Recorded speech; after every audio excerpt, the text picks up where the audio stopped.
Estamos en el programa La Verdad sobre la Verdad. Vamos a iniciar una serie de charlas que tienen por título 11. Le hemos puesto a estas charlas este título porque creemos que el número 11 se ha convertido en un importante y notable número que está señalando varios de los acontecimientos de la cotidianidad del mundo entero. Acontecimientos que ya hoy en día son tan notables y tan populares que ni para qué los mencionamos. Y no solo eso, el 11 también está señalando importantes acontecimientos de la vida cotidiana de las personas, y no solamente hablo de los miembros del cuerpo de Cristo, hablo de la gente en general. El 11 está apareciendo en muchos aspectos de su vida, cuando miran el reloj, cuando les dan fechas, cuando les marcan números, etc.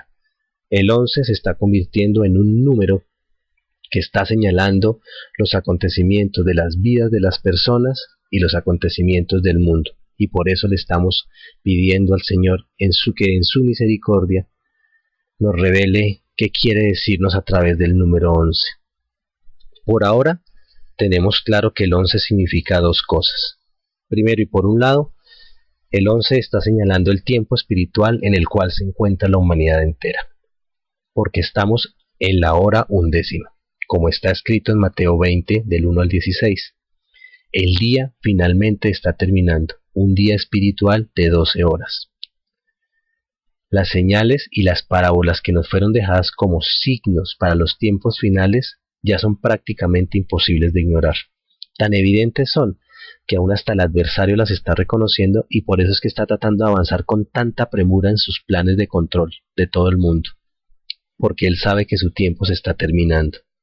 Pero este va a ser un tema que trataremos en una charla posterior, porque por ahora nos interesa tratar la otra cosa que tenemos clara del 11, y es que el 11 está señalando un tiempo espiritual, pero ya el tiempo espiritual del estado espiritual de algunos miembros del cuerpo de Cristo, porque estamos en la jornada número 11 del recorrido que hemos hecho por el desierto, desde el monte Oreb hasta llegar a Cades Barnea, junto al Jordán y justo antes de cruzarlo. Y ese es el tema que vamos a tratar en esta primera parte de la charla, y a la cual le hemos puesto un subtítulo: 11 más allá del Jordán. Vamos a iniciar leyendo un corto versículo que está en Deuteronomio 1:2, que dice: 11 jornadas hay desde Oreb, camino del monte de Seir, hasta Cades Barnea.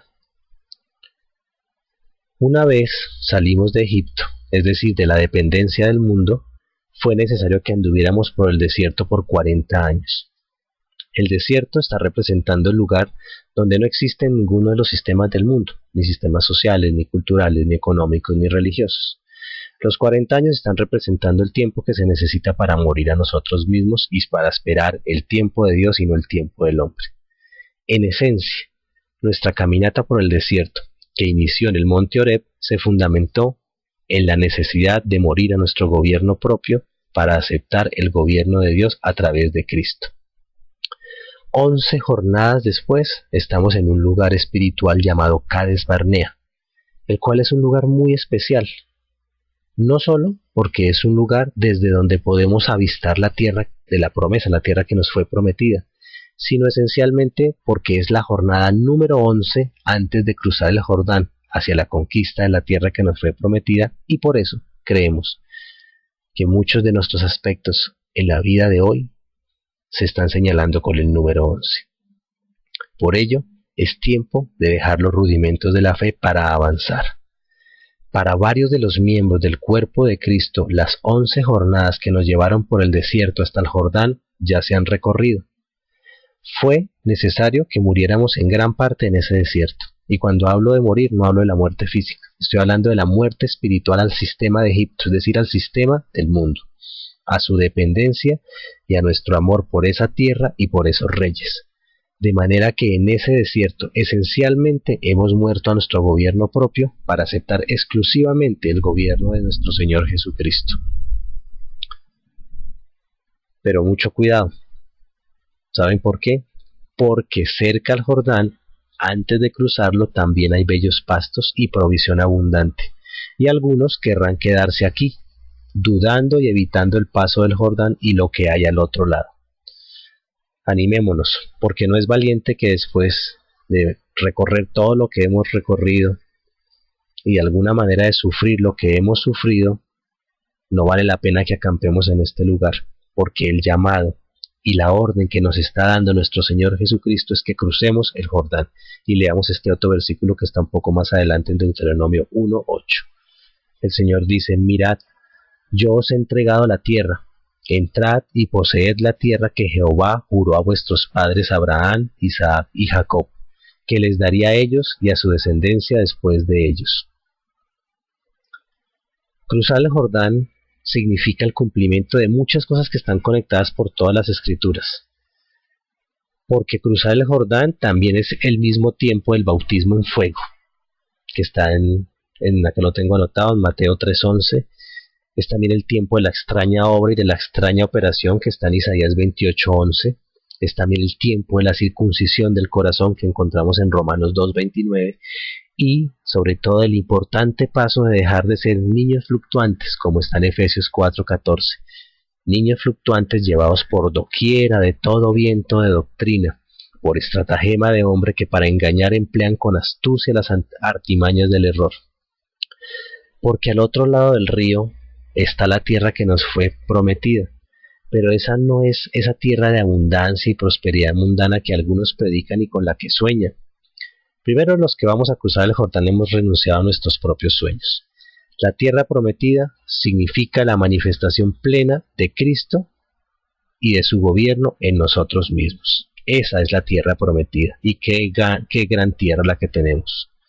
Por eso, y cuando crucemos el Jordán, seremos verdaderamente difíciles para el adversario, porque a esta serpiente antigua sí que le preocupan aquellos que no tienen gobiernos propios y vidas propias.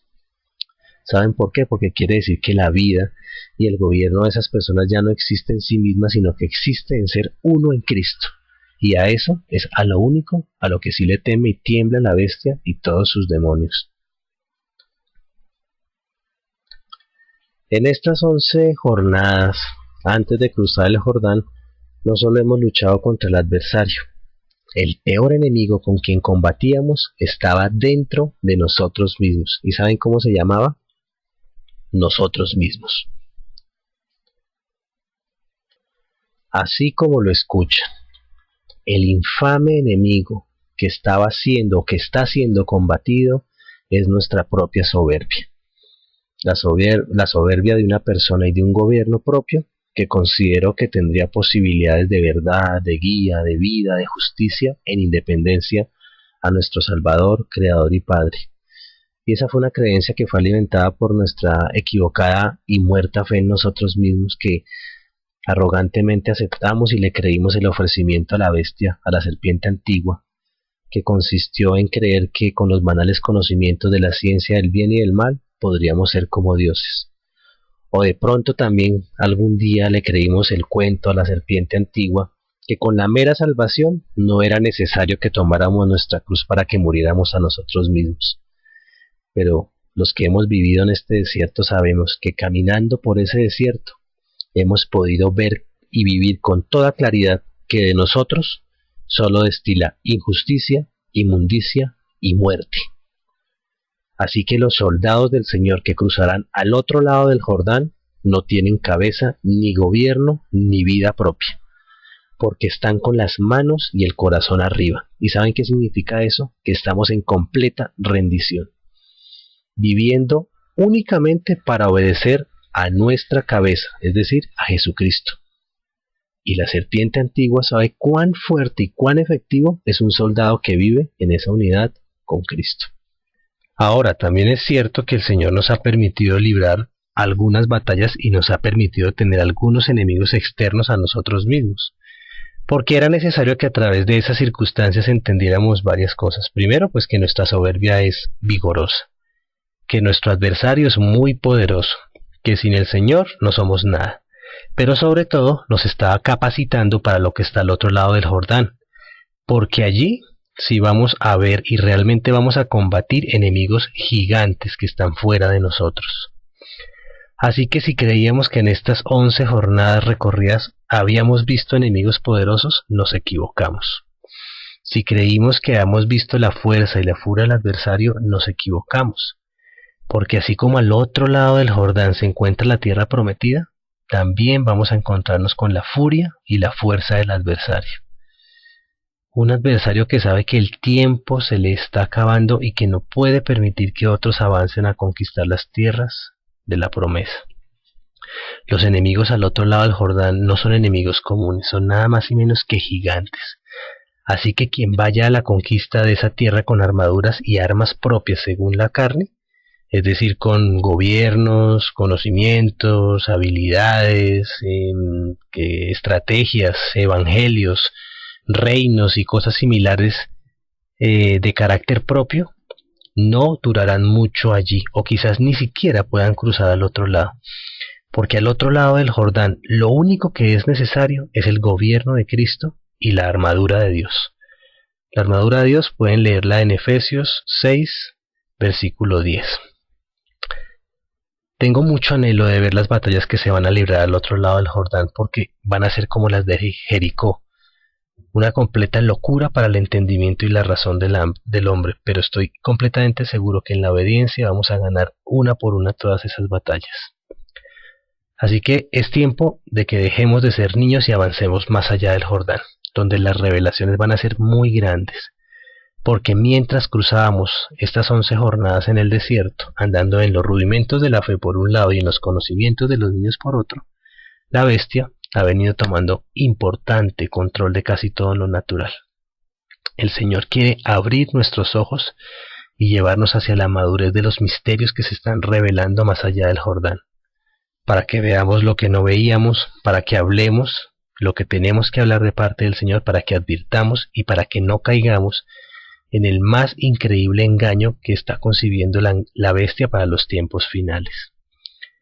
Además, para que seamos verdaderos soldados en la batalla justa que se está librando en cabeza y comando de nuestro líder Jesucristo. Porque allí, en medio de esas batallas, solo sobreviven los soldados que conocen, escuchan y obedecen únicamente la voz de su comandante, jefe y pastor, Jesucristo.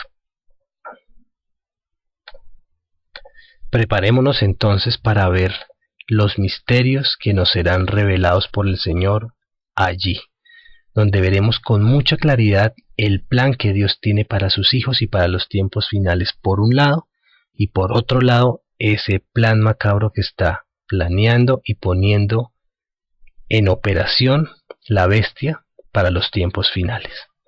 Recordemos que nada se mueve sin la voluntad del Dios de los cielos, de nuestro Padre. Todas las cosas que están en las Escrituras se van a cumplir. El Señor las permitió porque aún el mal es instrumento de su voluntad. Así que no hay de qué temer, no hay de qué dudar. En este lugar espiritual en el que nos encontramos, Cades Barnea, se duda mucho sobre lo que hay al otro lado del Jordán. En Cades Barnea se tiene miedo de los poderosos enemigos gigantes que encontraremos al otro lado del Jordán. Pero tengan la completa seguridad que aquellos quienes hayamos muerto a nuestra vida y gobierno propio, venceremos allí. ¿Saben por qué? Porque el Señor nos entregó ya esas tierras y esos enemigos.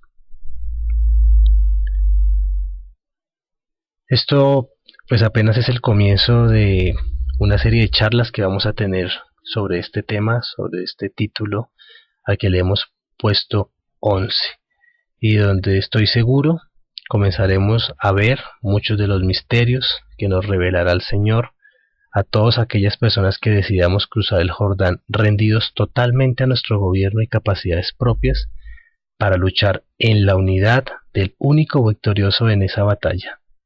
Este es nuestro amado Señor Jesucristo. Muchas gracias y espero que nos podamos ver pronto en la segunda parte de estas charlas a las que hemos titulado 11. Gracias.